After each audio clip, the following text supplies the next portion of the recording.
할렐루야. 우리 주님의 놀라운 평화가 여러분의 심령과 가정과 일터 위에 흘러 넘치시기를 축복드립니다. 추위가 또다시 오는지 날이 풀리질 않는군요. 그래도 여러분을 이렇게 서로 함께 봐서 얼마나 행복한지요. 앞뒤 좌우에 있는 분들에게 또 봐서 행복합니다, 이렇게 축복의 인사를 좀 해주십시오. 오늘 우리에게 주시는 하나님의 말씀은 로마서 3장 21절에서 26절까지의 말씀입니다.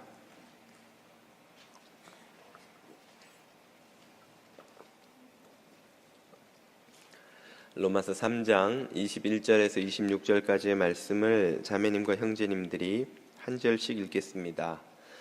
이제는 율법에 의해 하나님의 한 의가 나타났으니 율법과 선지자들에게 증거를 받은 것이라. 곧 예수 그리스도를 믿음으로 말미암아 모든 믿는 자에게 미치는 하나님의 의니 차별이 없느니라.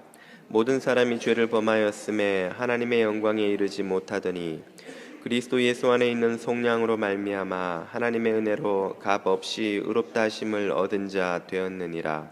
이 예수를 하나님이 그의 피로써 믿음으로 말미암는 화목제물로 세우셨으니 이는 하나님께서 길이 참으시는 중에 간과하심으로 자기의 의로우심을 나타내려 하심이니 곧 이때에 자기의 의로우심을 나타내사 자기도 의로우시며 또한 예수 믿는 자를 의롭다 하려 하심이라. 아멘. 요즘 커피 브레이크에서 야고보서를 공부하고 있는데요, 얼마 전에 그래서 커피 브레이크 리더 모임에서 야고보서에 등장하는 그 메시지, 참된 믿음은 행위로 증명되지 않을 수 없다. 참된 믿음은 행위로서 그 진위가 가려진다 하는 내용을 공부하던 중이었습니다. 한 리더께서 이런 질문을 던지신 것이죠. 목사님, 참된 믿음이 행위로 증명되어야 한다면 결국은 믿음으로 구원받는 사람도 행위가 없으면 안 되는 것인데, 그러면 그것과 행위로 구원받는 것이 무엇이 다른 점이 있습니까? 믿음으로 구원받는 사람도 행위가 있어야 한다면 결국 행위로 구원받는 사람이나 같은 게 아닌가요? 이런 내용의 질문이었습니다. 거기에 대해서 이렇게 답을 해볼 수 있으리라 생각합니다. 큰 산에 불이 났습니다. 이 불을 끄려는 두 사람이 있습니다. 한 사람은 자기 뒷마당에 있는 물탱크에서 물지개로 물을 길어다가 그 산에 뛰어 올라가서 불을 끄려고 갖다 붓는 사람이죠. 또 다른 사람은 저 오대호처럼 거대한 바다 같은 호수, 혹은 바다에 연결되는 소방 호스를 연결해서는 펌프의 힘으로 물을 끌어다가 산 전체에 뿌리는 사람입니다. 그리고 호스가 닿지 않는 곳이 있다면 소방 헬기가 물을 퍼다가 그 하늘에서 산 위에 물을 갖다 퍼붓는 그런 방식을 쓰는 것이죠. 자, 이 두 사람 중에 누가 더 효과적으로 그리고 성공적으로 그 산불을 끌 수 있을까요? 물어보나 마나 후자이겠죠. 이 전자는 바로 행위로 구원을 받으려는 율법적 행위를 의지하는 사람의 모습입니다. 후자는 그렇다면 율법적 행위가 아니라 오직 믿음으로 구원을 얻으려고 하는 믿음의 순종을 하는 사람의 모습이라고 할 수 있는 것이죠. 율법적 행위와 믿음의 순종은 같은 것 같지만 본질적으로 다른 점이 있습니다. 그것은 바로 그 의의 기원과 크기라고 할 수 있습니다. 오늘은 어떻게 구원을 받는가 하는 주제로 네 번째 설교를 합니다. 앞선 설교에서 우리는 우리들의 구원이 전적으로 하나님의 은혜와 능력에 의존하고 있다는 사실, 그리고 우리가 요구받는 회개와 믿음을 이룰 수 있도록 성령님이 도우신다는 사실을 확인했었지요. 오늘 우리는 이 믿음의 순종이 어떻게 율법적 행위와 다른가, 그리고 우리 기독교인들의 신앙이 어떻게 타 종교인들의 신앙과 다른가 하는 점을 차례로 살펴보려고 합니다. 두 번째 설교에서 저는 그리스도를 믿는 것은 곧 그리스도를 따르는 것과 동의어다라고 설명을 드렸지요. 예수님이 어떤 제자들에게는 나를 따르라고 하시고 또 어떤 제자들에게 나를 믿으라고 하셔서 따름과 믿음이 서로 다르지 않다는 것을 우리에게 가르쳐 주셨습니다. 예수님을 믿는 것이 그분을 따르는 삶이라면, 그리고 또 야고보서가 가르치는 것처럼 믿음은 행위로 증명되어야 한다면, 결국은 믿는 사람도 행함이, 그리스도를 따르는 행함이 있어야 되는 것이 아닌가.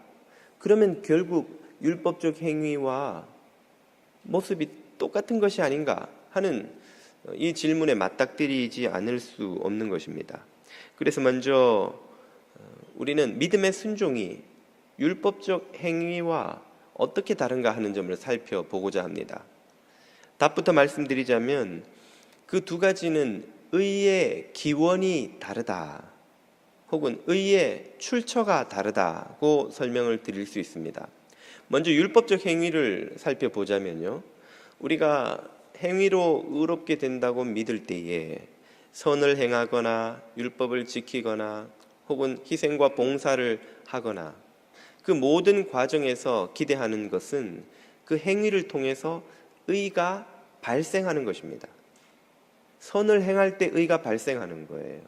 율법을 지킬 때 의가 발생하는 거예요.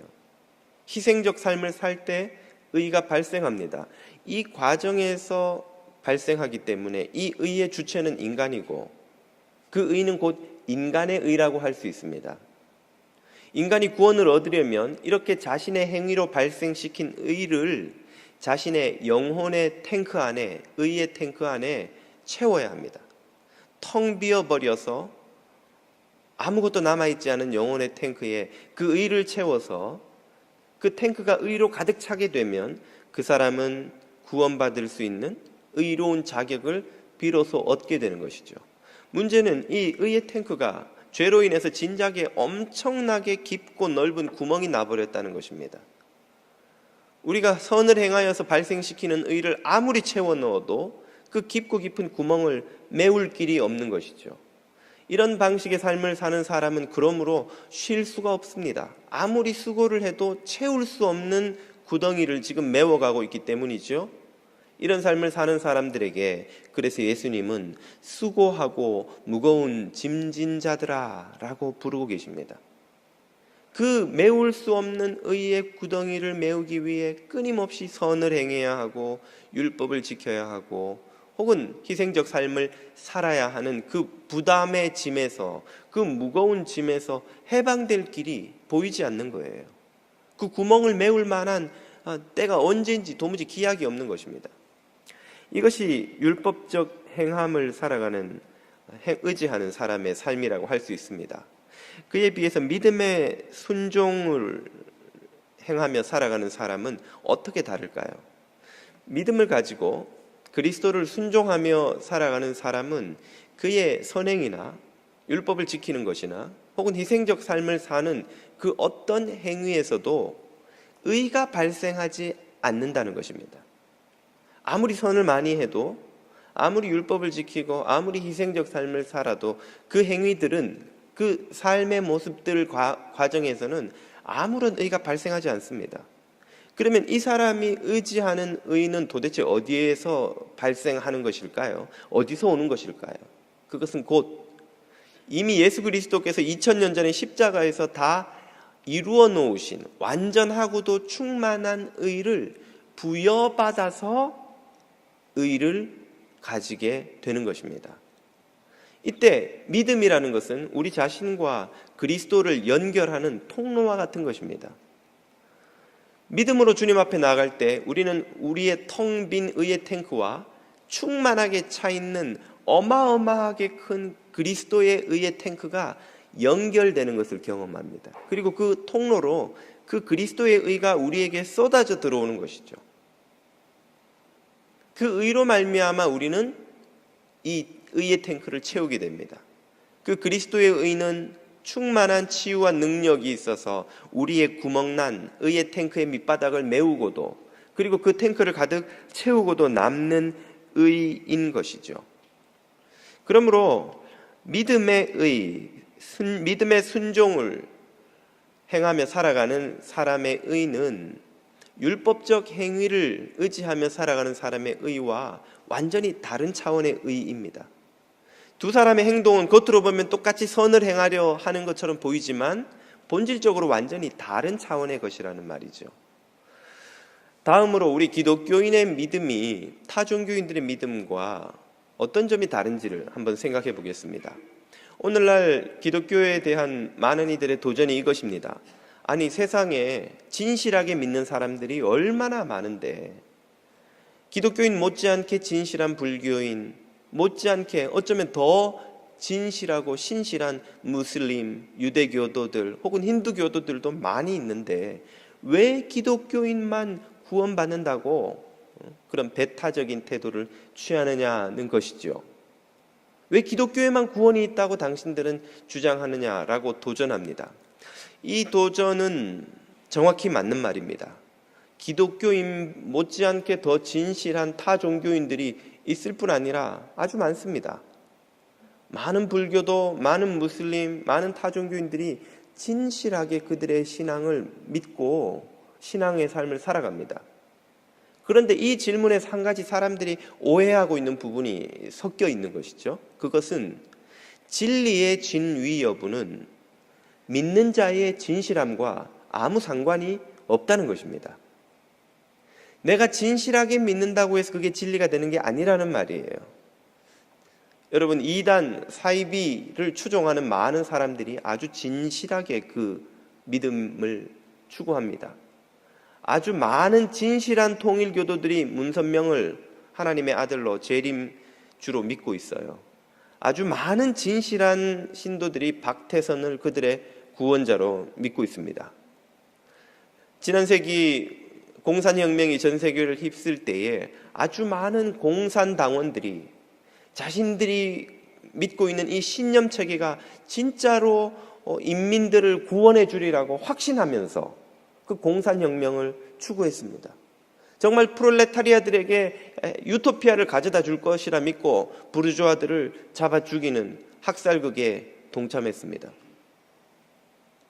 몇몇 지도자들은 그것이 거짓인 것을 알았겠습니다만은 거기에 동원된 많은 사람들이 적어도 그 순간만은 너무나 진실하게 그 공산주의 이데올로기가 그들에게 미래의 유토피아를 가져다 줄 것이라고 확신했던 것이죠.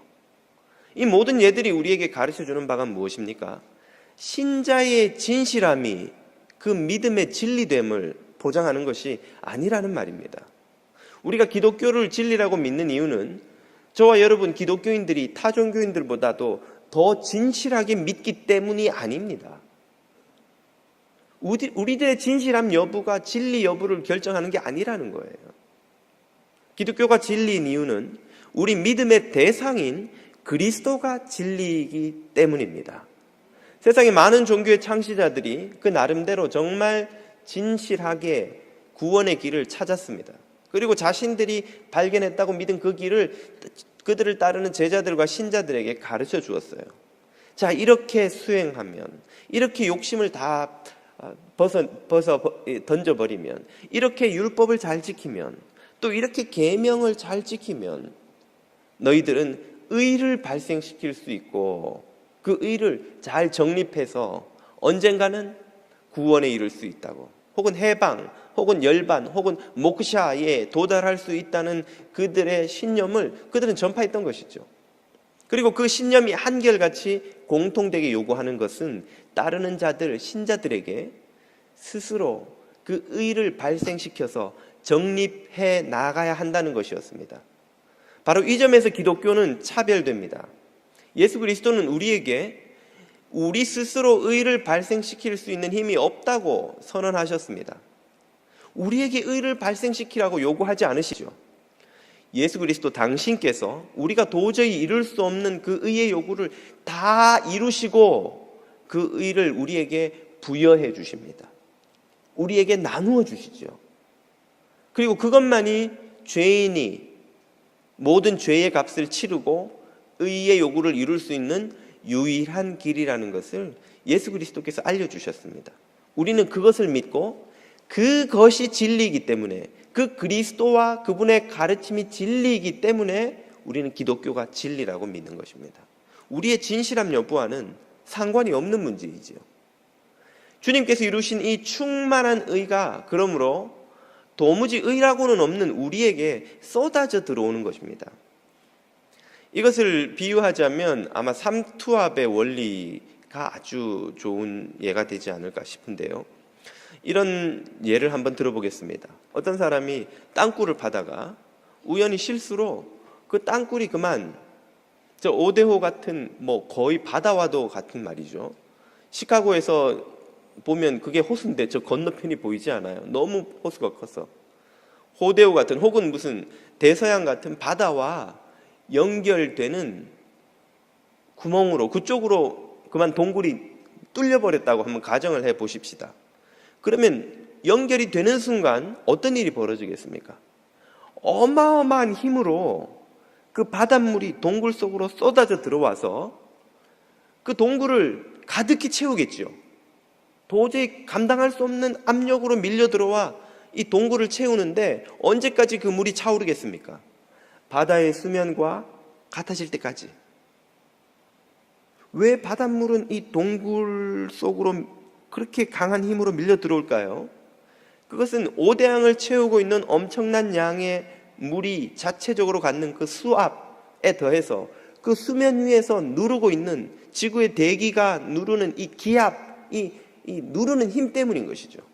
수압과 기압이 엄청난 힘으로 이 바다를 누르고 있기 때문에 구멍이 생기는 즉시 그 구멍으로 바닷물이 밀려들어서 그 동굴의 수면이 바다처럼 높아질 때까지 쉬지 않고 밀고 들어오는 거예요. 마침내는 순식간에 바다의 높이와 같이 그 동굴이 물로 가득 차버리겠죠? 바로 이것이 우리가 믿음으로 예수 그리스도와 연결되었을 때에 우리의 영의 의의 탱크 안에서 벌어지는 일입니다.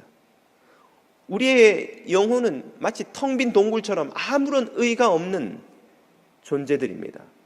예수 그리스도와 믿음으로 연결되는 순간 그분 안에 충만한 의가 우리 안에 엄청난 힘으로 밀려들어서 그리스도와 같이 될 때까지 우리의 영혼을 채우는 거예요.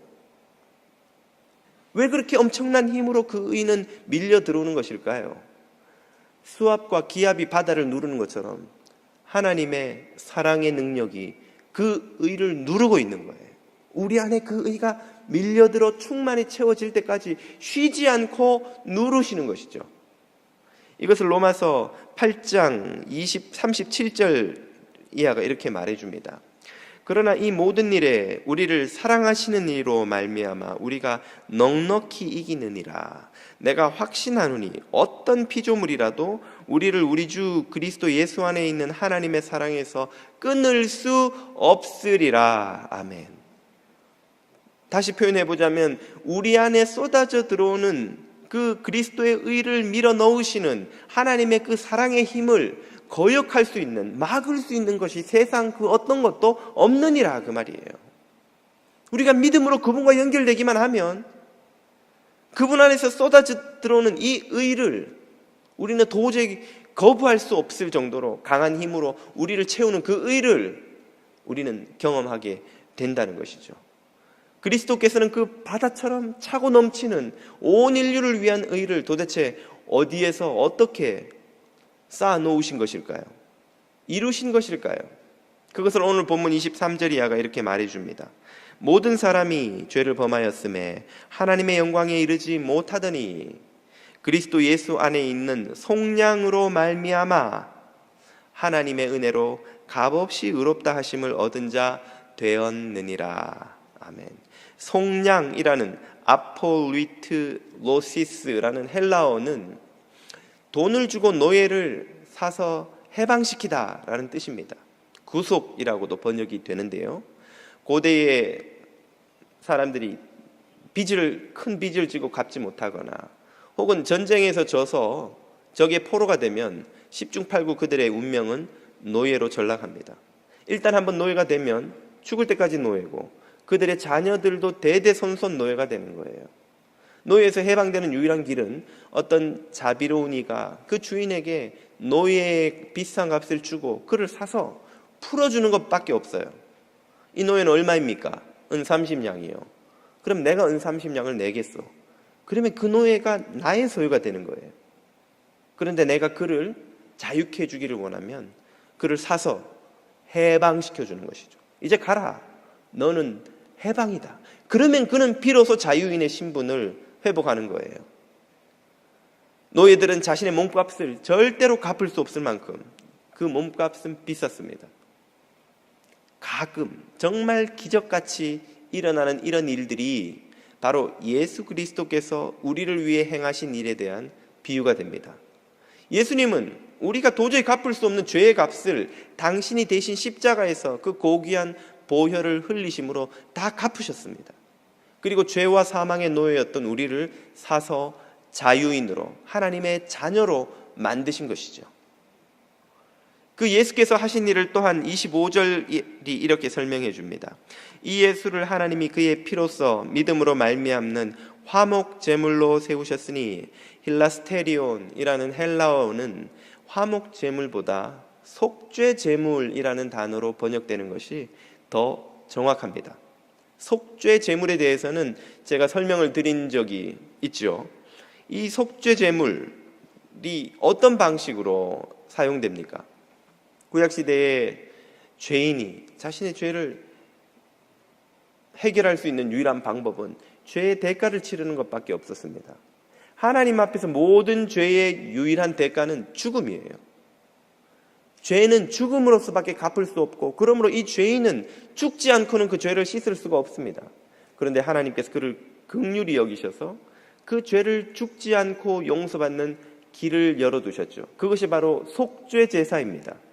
이 제사를 통해 죄를 용서받기를 원하는 죄인은 자신의 죄를 짊어질 흠없고 티없는 어린 양 한 마리를 끌고 제사장에게로 갑니다. 그러면 제사장이 한 손으로는 죄인의 머리에, 한 손으로는 양의 머리 위에 안수를 하고 기도를 하죠. 그러면 이 죄인의 죄가 흠없고 티없는 어린 양에게로 넘어갑니다. 전가된다고 합니다. 동시에 이 흠없고 티없는 어린 양의 의가, 흠없음, 티없음, 죄없음의 상태가 이 죄인에게로 전가됩니다. 죄와 의가 서로 교환되는 거예요. 이 기도를 끝내고는 제사장이 그 흠없고 티없는 어린 양을 잡아서 죽여서 제단 위에서 제사를 지냅니다. 그러면 이 죄인의 죄를 양이 다 짊어지고 죽고, 이 양에게 있던 깨끗함으로 상징되는 이 의가 이 죄인에게로 건너가서 죄인이 의인의 신분을 회복하고 용서받고 돌아가게 되는 것이에요. 바로 이 사건이 어디에서 일어났습니까? 십자가라는 제단 위에서 일어났다는 말입니다. 온 인류의 죄를 예수 그리스도께서 대신 지시고 인류를 위해 대신 죽는 어린 양 제물이 되셨어요. 죄송합니다. 그래서 세례 요한이 예수님을 향해 이렇게 선언합니다. 이튿날 요한이 예수께서 자기에게 나오심을 보고 이르되, 보라, 세상 죄를 지고 가는 하나님의 어린 양이로다. 아멘. 저와 여러분의 모든 죄를 흠없고 티없는 유월절 어린 양 되신 예수 그리스도께서 다 짊어지신 것을 믿으시기를 축복드립니다. 주님께서 십자가에서 온 인류의 죄를 당신 위에 짊어지시고 죽으심으로 그 모든 죄를 씻으셨습니다. 그리고 온 인류를 구원하실 수 있는 의를 이루시고 그 의를 십자가 밑에 정립해 놓으신 거예요. 우리가 믿음으로 주님 앞에 나아갈 때 그 그리스도께서 정립해 놓으신 그 어마어마한 온 인류를 구원하고도 남는 충만하고도 완전한 의를 믿음이라는 통로를 통해서 우리는 부여받게 되는 것입니다. 우리의 죄는 주님께로 넘어가고 주님의 의는 우리에게로 넘어오는 이 일이 이루어진 것이죠. 주님의 구원 계획이 모두 이루어진 것입니다. 의를 발생시켜서 정립시켜서 온 인류를 구원할 모든 준비가 이루어진 것이죠. 그래서 예수님이 이렇게 마지막에 선언하셨습니다. 예수께서 신포도주를 받으신 후에 이르시되 다 이루었다 하시고 머리를 숙이니 영혼이 떠나가시니라. 아멘. 그리스도께서 저와 여러분의 구원에 필요한 모든 의를 다 이루어 놓으신 줄 믿으시기 바랍니다. 믿음의 순종은 바로 이 그리스도의 의를 바라보고 의지하고 그 십자가 밑에 있는 그 의를 누리기 위해 믿음으로 주님 앞에 나아갈 때에 그 의가 우리 안에 쏟아져 들어와서 맺게 되는 열매입니다. 그러므로 믿는 자의 순종은 의를 발생시키는 원인이나 기원이 아닌 것이죠. 믿는 자의 순종은 그리스도의 의가 우리 안에서 역사한 결과로 맺히는 열매입니다. 그러므로 겉보기는 똑같이 두 사람이 선을 행하려고 애쓰는 것처럼 보이지만 하나는 그 자신의 능력으로 일으키려는 의를 발생시키려는 율법적 행위요, 또 하나는 그리스도의 의를 의지하여서 열매 맺게 되는 믿음의 순종이라는 점에서 완전히 본질적으로 다른 것입니다. 저와 여러분은 이 믿음의 순종의 삶으로 부름받은 이들인 줄로 믿습니다. 제가 언젠가 여러분에게 이 이야기를 들려드린 기억이 납니다. 어떤 여인이 아주 운 나쁜 결혼을 하였습니다. 얼마나 이 남편이 가혹하고 참 사랑이 없는 남자인지요. 한 번도 아내에게 사랑한다는 말을 하는 적도, 따뜻한 포옹도, 입맞춤도 하는 적이 없어요. 이 남편이 아침에 출근하기 전에 하는 유일한 일이라곤 노트에 그날 하루 아내가 맞춰야 될 투두 리스트를 정리해서 던져주는 것입니다. 내가 돌아올 때까지 이 모든 걸 다 끝내놓도록 해. 하나라도 빠뜨렸다가는 저는 그런 삶을 살지 않아서 흉내도 잘 못 내겠네요. 가만두지 않을 줄 알아. 그 순간부터 이 아내는 열심히 남편이 준 그 투두리스트를 다 끝내려고 일을 하고 청소하고 빨래하고 집안일을 끝내고 음식을 준비를 해놓고 다 하는데도 투두리스트가 너무 긴 거예요. 해도 끝이 없어요. 어느덧 저녁 시간이 되어서 띵동 하고 남편이 문을 열고 들어오는데 첫 마디가 노트 내봐. 그리고는 집안을 이곳저곳 다니면서 투두리스트를 체크하는 거예요. 이거는 했고 이건 안 했고. 뭐 한 거예요 도대체 하루 종일. 이 여자매께서 말이야, 도대체 하루 종일 뭐 하느라고 이것도 안 하고. 창틀을 싹 손으로 닦아보고는 이게 청소를 한 거야. 그리고는 그때부터 자기 전까지 쉬지 않고 아내를 향한 비난과 정죄와 협박이 이어집니다. 그런 날이 이어지다 보니까 이제 남편이 출근하고 나면 막 패닉 상태가 되는 거예요. 막 퇴근 시간이 가까워지면 손이 벌벌벌 떨리다가 띵동 소리가 들리는 순간 거의 막 뒤로 넘어질 것 같은 그런 고통스러운 나날이 이어지는 것입니다. 그러던 어느 날 하나님의 특별한 은혜로 남편이 일찍 죽어버렸어요. 정말 놀라운 은혜가 아닐 수 없습니다. 혹시 이런 은혜가 필요한 분들 계셔요 여기? 그리고는 재혼을 했는데 정말 행복한 운 좋은 결혼을 한 거예요. 너무너무 너그러운 남편을 만났습니다. 이 남편은 아내가 손에 물 묻히는 꼴을 못 보는 거예요. 여보, 하루 종일 일하고 뭘 또 그렇게 하려고 그래. 기다려. 집에 오자마자 옷을 갈아입고 팔을 걷어붙이고는 쌓인 설거지부터 집안 청소부터 앞마당 뒷정원 지붕도 고치고 쉬지 않고 고쳐놓고는 여보 당신 앉아서 커피 마시면서 드라마나 봐. 뭘 연약한 몸으로 그래.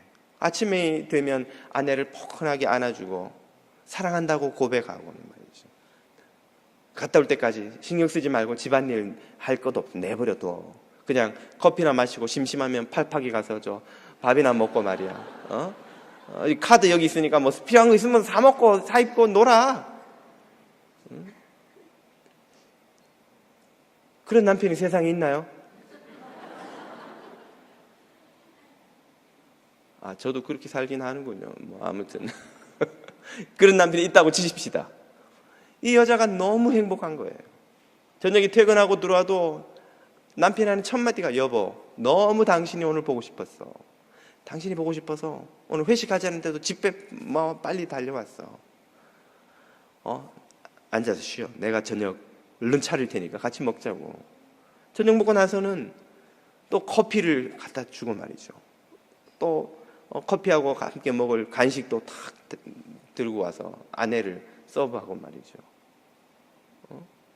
어떻게 그렇게 잘하세요, 목사님? 제가 늘 하는 일이니까 말이죠. 그리고는 쉬어 여보. 내가 저 남은 집안일 다 하고 들어올 테니까 침대가 안 누워 있어. 그런 나날을 보내다 보니까 이 여자가 너무 행복한 거예요. 그리고 남편이 출근하고 나면 드는 생각이 남편이 들어올 때 기분 좋게 해주고 싶은 거예요.